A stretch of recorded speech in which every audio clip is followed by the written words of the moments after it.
Hi everyone, this is Ebenhard Ripunda again, coming out with another one.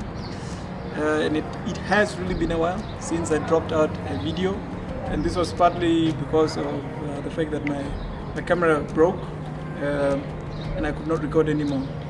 And now I just want to revive again because somehow my camera is now working again, and I also ordered another one that is coming, so I'll be putting out a lot of content.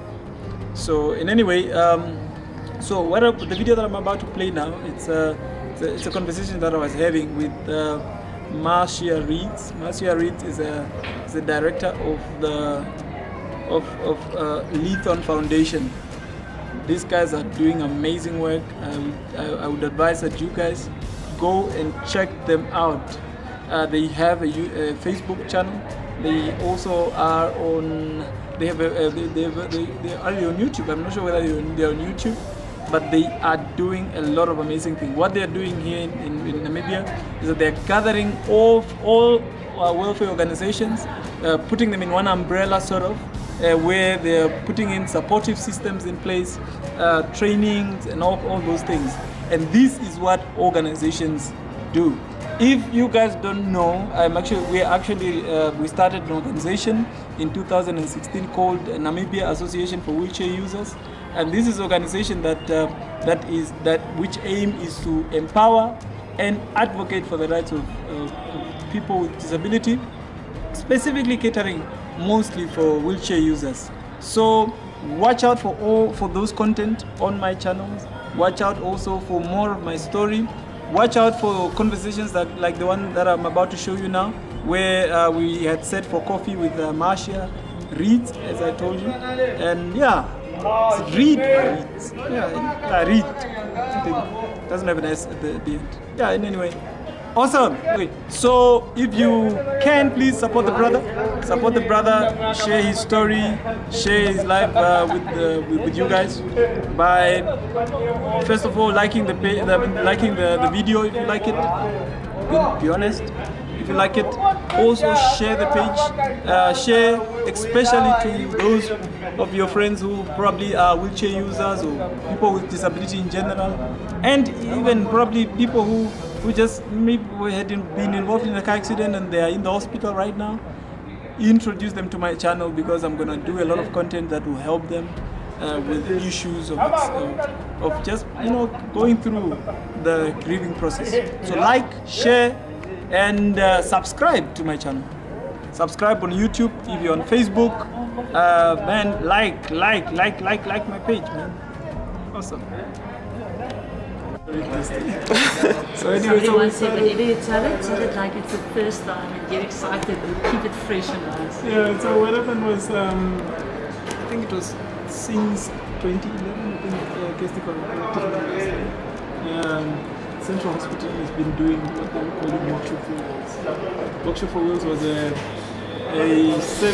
sort of a conference, seminar of some sort, where they would gather all wheelchair users that had gone through Central Hospital for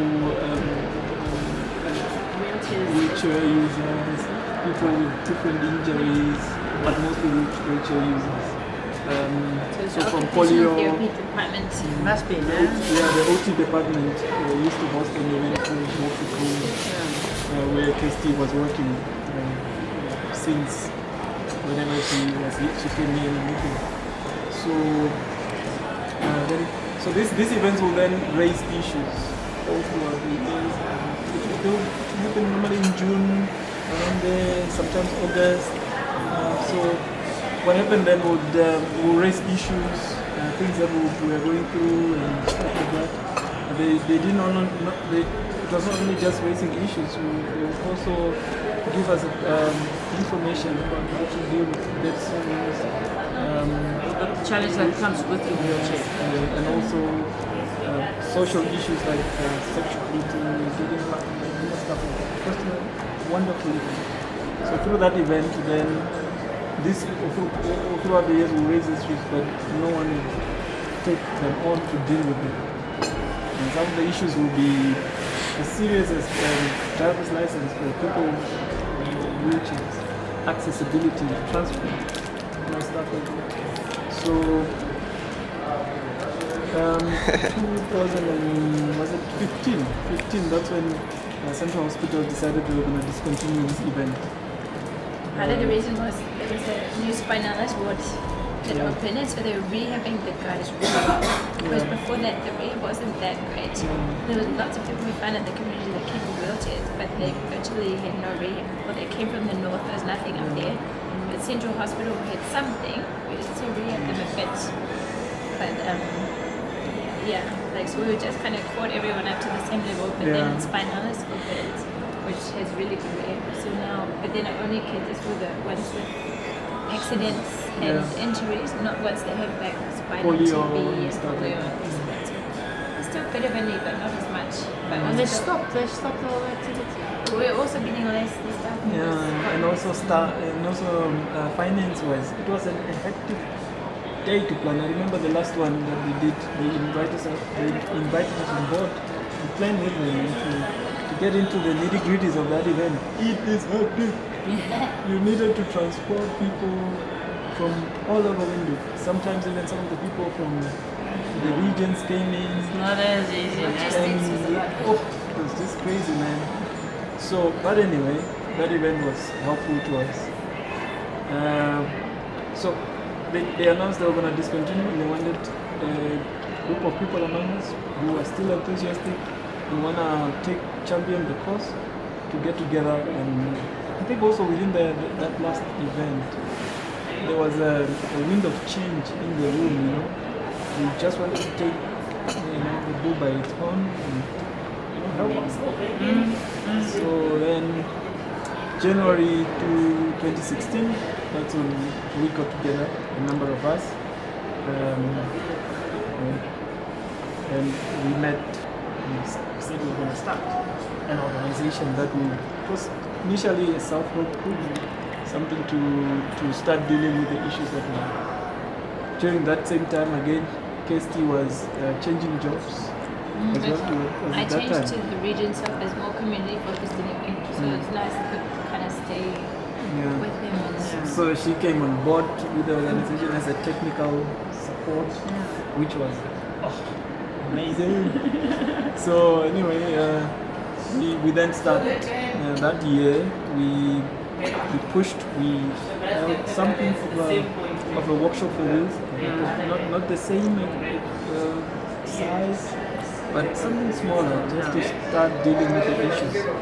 That was an amazing event. We invited the Ministry of Transport because one of the issues that we decided we were going to take on head on first was transport and outdoor accessibility.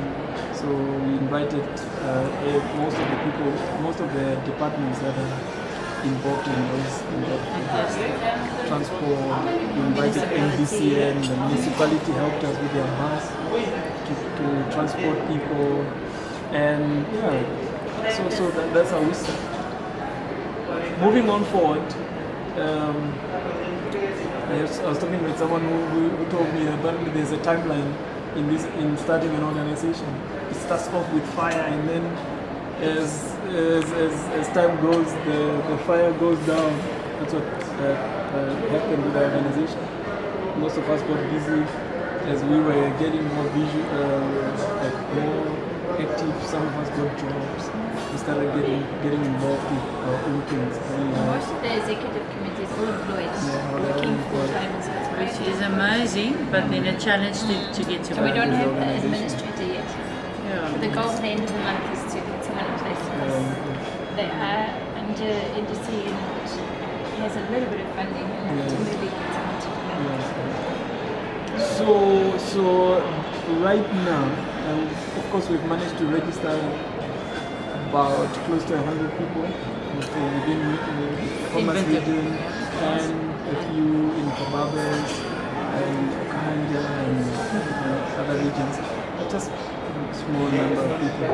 But of course, there is a cry throughout the regions to involve them, to bring them on board.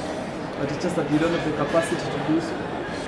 Sometimes I just visited the hospital, the central hospital, just collecting my supplies, my monthly supplies. and some new guys who had just had accidents just a month ago, a few weeks ago, are in there, devastated. Some of them are refusing to come out. Their whole life is falling apart. Yeah, they're refusing to come out of their room. So they called me there to thank God I was with my wife and the baby. And when we came there, spoke to these guys, it just gave them hope. You could see, like they just lit up. They could eat again. Some of them were on hunger strike.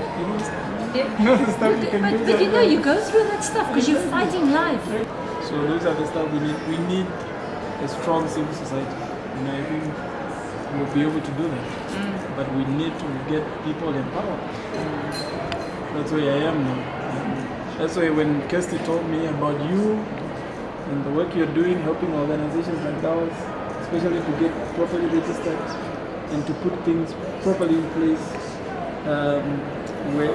for like systems in place that will run the organization and I want something like that. Okay, that's great. Where you are is perfect. John Maxwell says the law of the lid. You cannot give what you don't have. So what you are saying is you first need to look at self in terms of leadership, social work, what you can do and what you can offer other people, and then get the others on board. And my head is going all over the place, and I'm excited with you because I can see the passion in you. I used to be involved with cricket coaching. Can you believe it? Develop a cricket development in Namibia. Not coaching. I will kill somebody if I try it, but the organizing of it. And I would always say, you know what? Rather give me a guy that's 50% passion, 50% talent, than 100% talent. Oh my word, the drama queens, the 100% talented people. Give me passion, because passion keeps the fire alight. So, and that's what you've got, and that's why the association won't die, because you've got the passion. You know what it means to you, and that's what you want to give to other people as well. It's now just helping you through all those millions of things that's happening in your life, in your own personal life, and the organization and everything around it, to get it focused. And maybe instead of doing 10 things the first year, just focus on 2 things and get that right, and decide what it is, and also your personal life, to know in 5 years' time, if I want to be a social worker, in 5 years' time, I want to register and I want to then run full time and do this and do that. But that means what have I got to do in between? Then you've got a goal, and then you've got plans. Otherwise, you're going to be like wave on the sea. Excited about everything. You want to do everything, you go nowhere, and your energy is zero. Okay. And then the need is so great. But anyway, I think let's move. We can move to what we can do now. Yeah. The need is massive, and it breaks your heart, as you say, to go to the hospital. We also work with stoma care, and the need is massive. There's nobody teaching nurses how to handle stomas and the care and everything around it. So you just want to do that the whole time, but that's not the idea. So you've got to focus now, and we'll see how we can help you. The first thing in registering is, let's start the process. I will give you my business card, and let's communicate and send me what you've got. And let's see how we can get, and we'll talk to Ms. Jacobs to see, because that's not going to cost you nothing, it's going to cost you time. But if you start today, which is in August, you know what, you might be registered beginning of next year. And in the meantime, you've got a lot of time to sort out a lot of other things. Because I think that's almost the most important thing, before registering in Section 21, and we could do that later when there's money or whatever.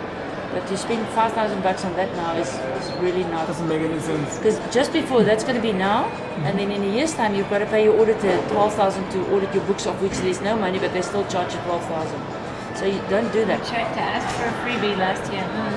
No bites. They will do the freebie, and you will get your books in 5 years' time. Don't be in a hurry. Really? So, yeah. But that's why I want you. I'm gonna put you in contact with Elise. No? I'm gonna talk to her. So I just need to make notes, because I keep on forgetting stuff. Okay. So the person I would like you to talk to is Elise. I think I'm going to talk to her about it and ask her. Well, it's just to guide you, maybe it's just to confirm, because she knows exactly what a social worker studies. And you can ask, but will it help you with this, and will it help you with this and that? Okay. Because there's other things you can do, like Trauma Healing Network provides courses that's a week long that will help you help people how to deal with trauma. So you don't have to do a 3-year course, you can do a week course.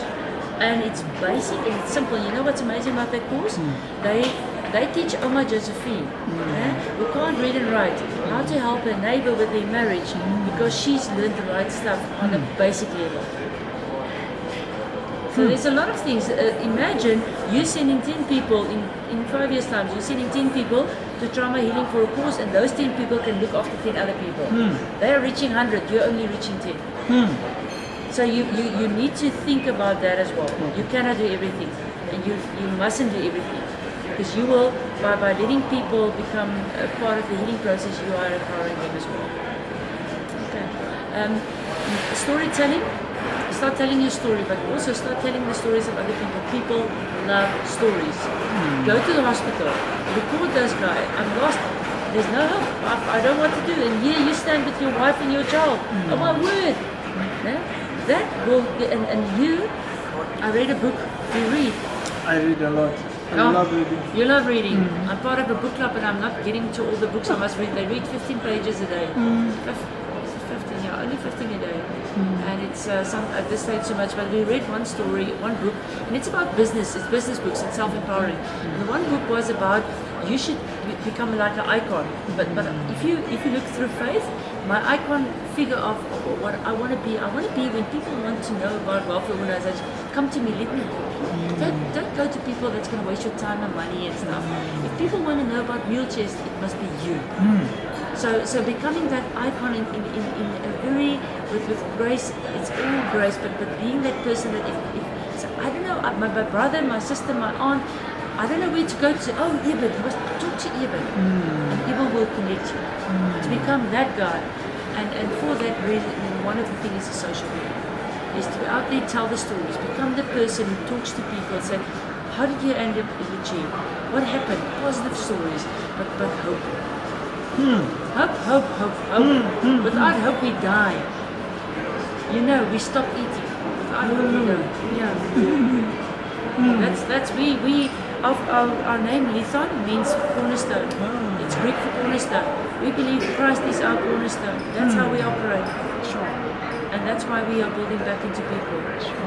Christ is our cornerstone. How can we not share God's love and love to people? So our slogan is love, give, guide, but our vision is to bring God's love and hope to people. Because the rest is empty.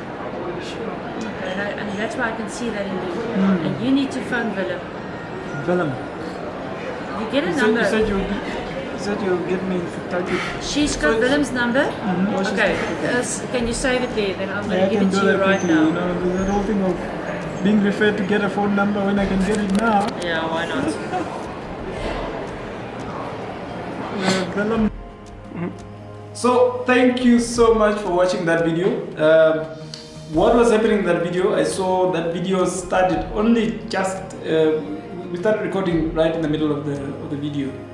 But what we were having an amazing conversation where Marsia was advising me on our way forward and how we should run the organization and how we can in a way move in a way that will be successful for the organization. So, but what I'm going to do in the future, I'm going to have some videos dedicated to talking to her specifically. I'm going to also have some more videos talking to Willem, the gentleman that she is referring me to in the video. So yeah, we'll have a lot of videos, content built on around the issues of disabilities and yeah, stuff like that. So great. Thanks for watching that video.